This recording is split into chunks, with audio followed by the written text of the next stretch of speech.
Today, homies, I want to talk about that Saiyan addiction to growth and the psychology behind endless training. Because if there's one thing that Dragon Ball gets right, and it gets a lot right, but it's about its philosophy on human nature, the reality of obsession. And Goku's obsession with getting stronger isn't just about creating hype. It's the mirror to something that's really, really human. Our craving for growth, for mastery, for purposefulness. And in psychology, there's this framework called self-determination theory.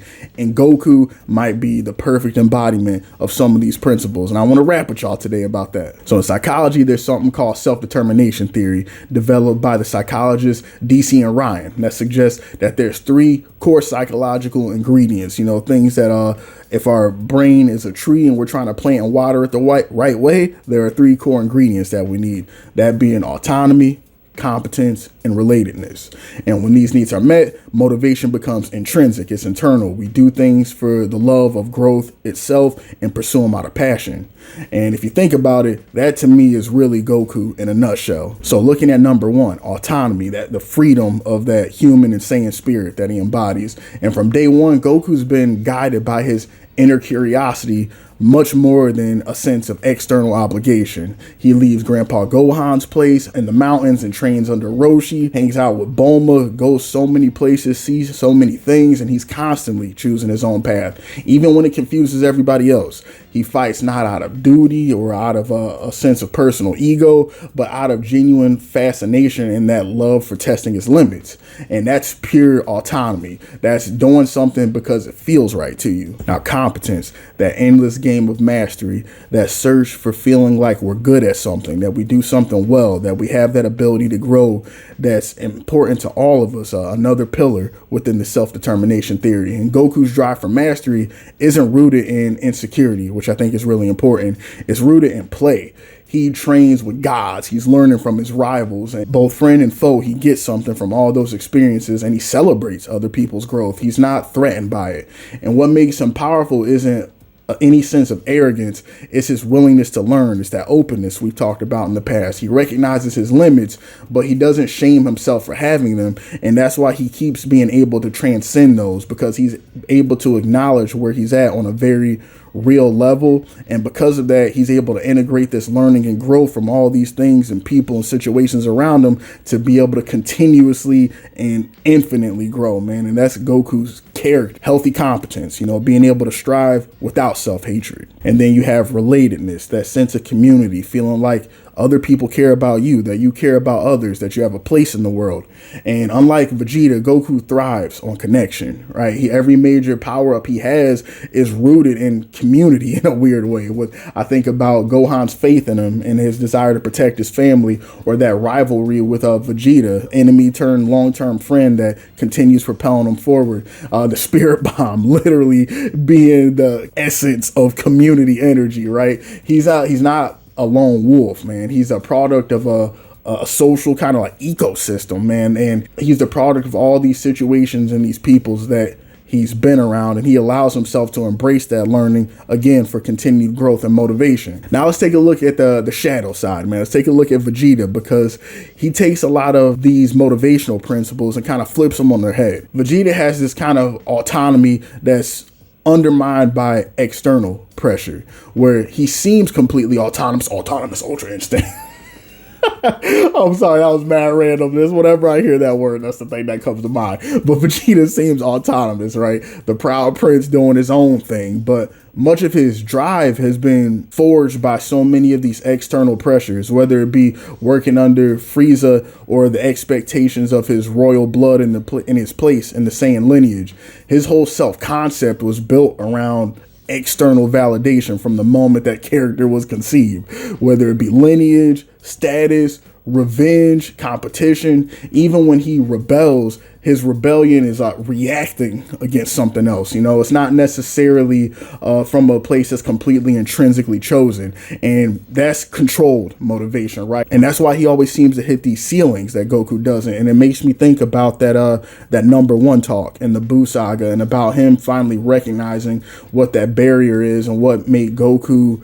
It wasn't just about any one factor, whether it be family or like some of these things that Vegeta thought were like the chemical X that was making Goku who he was. It was his openness, man, that willingness to learn and to take in all this information, to soak it in like a sponge, to not be rigid in his views of himself and the world. And I love that Vegeta got to that place, but I'm getting ahead of myself here, man. Let's go back to these pillars. So the next one, we looked at autonomy. So let's talk about competence, that feeling of mastery, right? So Vegeta's competence kind of swings between arrogance and despair. He knows that he's powerful, but his identity is also fragile because it's dependent on things. It's dependent on being stronger than Frieza, stronger than Goku. And when Goku surpasses him, Vegeta's whole sense of self-worth is now shaken up because that was the core of his identity. What am I if I'm not powerful?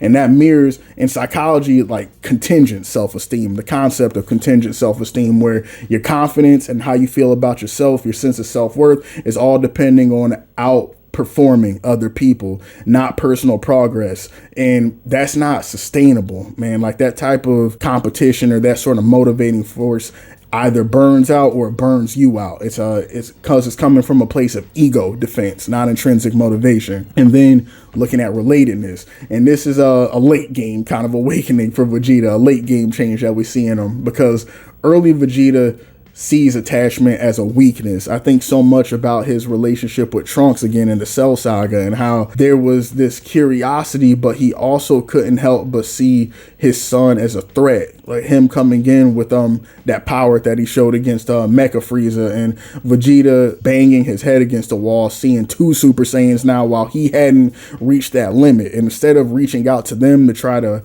train cooperatively or to collaborate and get to that level together, he went in lone wolf mode, right? He went on that random planet boxing like asteroids and stuff, and then eventually like he got there in his own way, which I respect and everything, man. But I feel like how much progress he could have made if he had been willing to collaborate with others. Going back to that garbage boot camp he had in the hyperbolic time chamber with Trunks, they could have been like that. Well, they came out nasty, right? But think about how much better they could have been if Vegeta was able to set that pride to the side and really work with his son during that optimal period of training, and he just was not in a mental space to allow himself to be able to do that.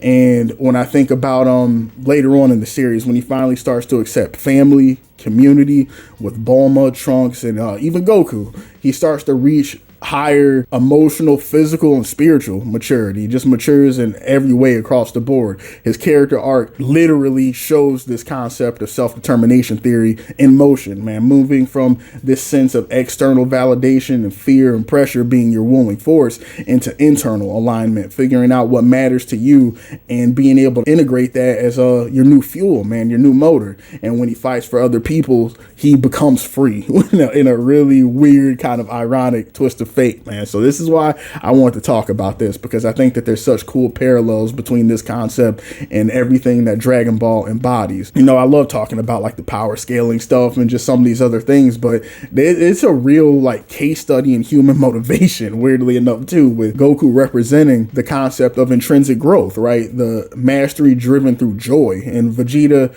extrinsic growth, competition driven growth.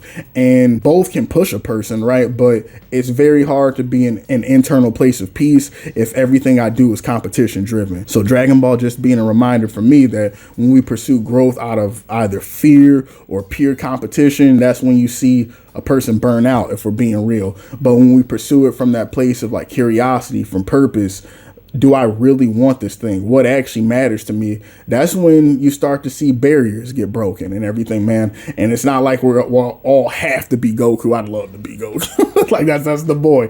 But being able to integrate both sides with a sense of balance, right? To be able to use both that passion that Vegeta showcases and the reality of there being external pressures. You know, I know being out here in the world, man, it's not like we got obligations, we got bills out here, man. I completely understand that. But also being able to integrate that with purposefulness, right? Like, why am I doing this thing? What matters to me here? And the more that we can have things come from that place, we start to see change. We end up in a better place. So that's what I got for y'all, man. Appreciate y'all chilling with me. What do y'all think about Dragon Ball and this self-determination theory talk? And I think there's some really interesting parallels. Channel memberships, man, $5 a month. early access to videos, member exclusive content, and can help me try to remain alive in these streets of YouTube. Thanks for showing love, and I'll be catching you guys soon in the next video.